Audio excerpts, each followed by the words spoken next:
Self-applied challenges are a fantastic way to revisit an older video game, but with a twist. Some favorites that come to mind are Mario Sunshine without Flood, the Nuzlocke challenge in Pokemon, permadeath runs, or gunless runs. What's pretty cool with older games is how, over time, more glitches and bugs are exposed. This opens the door to all kinds of different speedruns. So with a game like Donkey Kong 64, a game that's barely held together with duct tape and glue, I started to wonder, is it possible to beat this game with only Donkey Kong? There are a handful of roadblocks keeping the players from seeing the end credits. So let's take a look at what those roadblocks are and what it takes to move forward.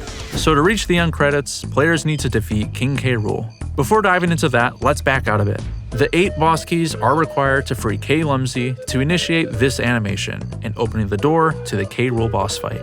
So let's back out even further to the beginning. There are 8 worlds containing each of the 8 keys. The very first roadblock is simply entering each world. This guy, B-Locker, will refuse to let you enter any world unless you have collected a specific number of golden bananas. And as you know, this number rises over time. For a while, you might actually scrape by with just enough golden bananas. That first gate into Jungle Japes being an obvious easy one, just 1 banana. Angry Aztec also being fairly easy, needing only 5 golden bananas. But over time, you can see the list gets a little too high for one Kong. Hideout Helm needing 100 golden bananas. That's just shy of half of the game's golden bananas. But thanks to the power of glitches, golden bananas won't be a requirement. It seems there's a way to glitch through every single B-Locker using any Kong. There's a different method per Kong. But as for DK, a few methods include backwards jumping towards the entrance or a stand attack combo to get DK's hands to touch the portal. That's all it takes. One of the biggest concerns that come to mind is the Hideout Helm lobby. Not only does this world require a lot of golden bananas, but there's the obvious pool of lava keeping DK from crossing over. Originally, Chunky Kong would be required to cross over. Thanks to a few glitch hunters, there are a couple ways to glitch DK across the room, either through the moon kick or going through walls. Now, entering each lobby could be a challenge of its own. So long as you collect each of the boss keys, there really shouldn't be an issue moving on to the next world in sequence. But that doesn't mean glitches can't be abused. Typically, moon kicks or swim through shore methods can get DK through a good handful of lobbies. There are a handful of lobbies that require the other Kongs to glitch through, but this is a DK solo run, so I suppose we'll stick with collecting the boss keys in their respective sequence. But if there are code readers and glitch masters who think otherwise, please feel free to comment below. I only know so much.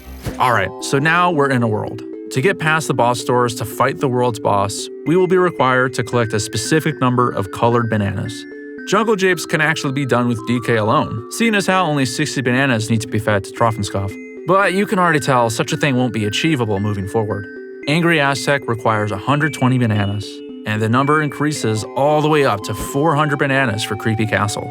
Obviously, such a task is impossible without the other Kongs. Thankfully, once again to the power of glitches, accessing the boss fight can be done without collecting a single banana. By simply glitching through walls, we can easily walk past the boss door and activate the zone to begin the fight. So while bananas won't be needed to initiate the fight, we're also able to accomplish this without the other Kongs, just DK. However, a few concerns come to mind. Some of these boss fights might be more difficult to complete. Mad Jack can be tricky to handle, given that the space between the platforms are designed for Tiny's hair troll jumps. It's possible to cheese the game so Donkey Kong can land all these jumps, but user beware. The Puff Toss fight could be a tricky one as well. Any Kong can glitch into this fight. They all have animations for riding the motorboat. However, Donkey Kong rides the motorboat a little slower because of the seal race in Gloomy Galleon. Defeating Puff Toss might not be impossible this way, but it could be a frustrating one. The second Dogonon fight also raises concern, seeing as how Hunky Chunky is required to defeat him. Thankfully, people have discovered more than one glitch to defeat this boss, including an instant kill method. And finally, the fight against King Cutout raises some concern. As you know, if a Kong accidentally cannons outside of the arena, that's it. So while I haven't tested this glitch myself, I'm curious what would happen if DK shoots out of the arena. Will there be other Kongs in the tag barrel? Will that be a game over? Thankfully, this is a rather easy boss fight to complete without taking damage or shooting out of the arena. So every boss fight has been defeated, 7 of the 8 keys collected. Before even thinking about entering Hideout Helm, we need to consider the required rareware coin and Nintendo coin. The Nintendo coin, being one of the most difficult challenges in the game, is actually the only coin that can legitimately be obtained. Donkey Kong himself can collect this coin as it was intended. But to even access the rareware coin in the Jetpack game, the players are required to collect 15 banana medals, and there's only 8 in the game for Donkey Kong.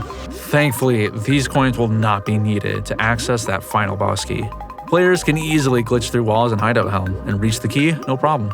Thank goodness, that's a real time saver. So that final boss fight against K. Rool remains. And truth be told, I have no idea how this will play out. As we all know, the original fight goes through multiple phases, allowing each Kong a chance to go up against K. Rool. And while there are glitches for this fight, such as going out of bounds or playing the tiny phase as Lanky, I'm not entirely sure if Donkey Kong alone can complete this fight. Will the other Kongs appear when completing DK's phase? If so, will they already have their required abilities, or will the game simply crash? There seems to be a complicated glitch to access the K. Rool fight early, but it seems the method requires Chunky Kong.